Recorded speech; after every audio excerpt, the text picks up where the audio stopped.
Cases. So ఇద్దరు కలిసి ఒక మ్యూచువల్ గా డివోర్స్ తీసుకున్నాం మనం అని డిసైడ్ అయిన తర్వాత ఎలా అప్రోచ్ అవ్వాలి? అది మ్యూచువల్ డివోర్స్ అయితే 21 డేస్ లో వచ్చేస్తుంది. ఒక లా కూడా ఉంది కదా. 21 డేస్ లో వచ్చే డివోర్స్ లా ఏంటి? అదే కౌన్సిలింగ్ ఇచ్చి 6 మంత్స్ దాన్ని ఎక్స్టెండ్ చేసి 6 మంత్స్ కి వచ్చే డివోర్స్ లా ఏంటి? సో డివోర్స్ అనేది 2 types actually. So contested and mutual.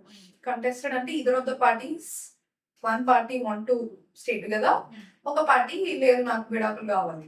దాంట్లో ఏమైందంటే నాకు కావాలి అన్న వాళ్ళు డివోర్స్ కావాలి అన్న వాళ్ళు డివోర్స్ ఫైల్ చేస్తారు, వద్దు అన్న వాళ్ళు వద్దు ఇట్లా ఎవిడెన్స్ చేస్తారు.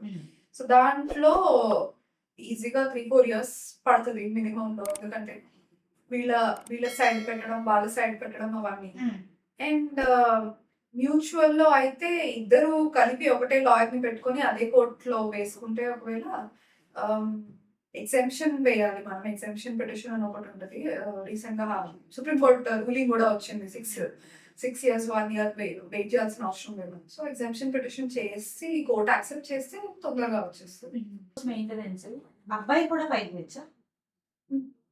అదే డివోర్స్ జనరల్ గా మనం ఏదైతే గ్రౌండ్ లో అంటే మ్యూచువల్ అయితే ఎవరికి రాదు. మ్యూచువల్ లో one of the conditions that మీకు అంతా సెటిల్మెంట్ అయిపోయింది, పిల్లల గురించి ఫైనాన్షియల్ గా ఎమోషనల్ సెటిల్మెంట్ అయిపోయింది, ఎవరి లైఫ్ లో వాళ్ళు ఇంటర్ఫియర్ కారు అని ఒక కండిషన్ తో మ్యూచువల్ వస్తుంది. అండ్ కంటెస్టెడ్ కి వచ్చే కొద్ది చాలా తక్కువ మేల్ కి మెయింటెనెన్స్ ఇవ్వడం.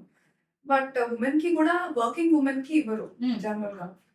ఒకవేళ కిడ్ ఉంటే కిడ్ మెయింటెనెన్స్ కి పిల్లల మెయింటెనెన్స్ కి ఇస్తారు, కానీ working women when she earning sufficient enough for her own sustenance livelihood అయితే తనకి ఇవ్వరు అన్నమాట.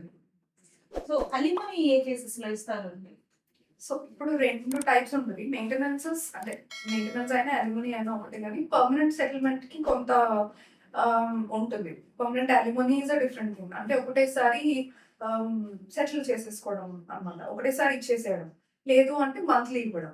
Okay, monthly is maintenance and settlement. అదే పర్మనెంట్ అలిమనీ అంటే మొత్తం ఒకటేసారి ఇచ్చేయడం. పర్ మంత్ కాకుండా మొత్తం ఒకటేసారి మొత్తం మనీ ఏదైతే క్లెయిమ్ ఉందో అంతా ఇచ్చేసేయడం. అంటే అది ఇచ్చేదాకా మనకి ఇంటర్మ్ గా మెయింటెనెన్స్ వస్తుంది అన్నమాట. ఇప్పుడు పర్మనెంట్ అలిమనీ అడుగుతారు జనరల్ చాలా మటుకు, కానీ అది డిసైడ్ అయ్యేదాకా 4-5 years పడుతుంది అంటుంది. సో అప్పటిదాకా ఉమెన్ సస్టైన్ కావడానికి ఉండాలి కదా, అందుకని పర్ మంత్ మెయింటెనెన్స్ ఇస్తారు. లేదు అంటే పర్ మంత్ దే పర్మనెంట్ గా కూడా చేస్తారు. Depends how you want claim. Okay.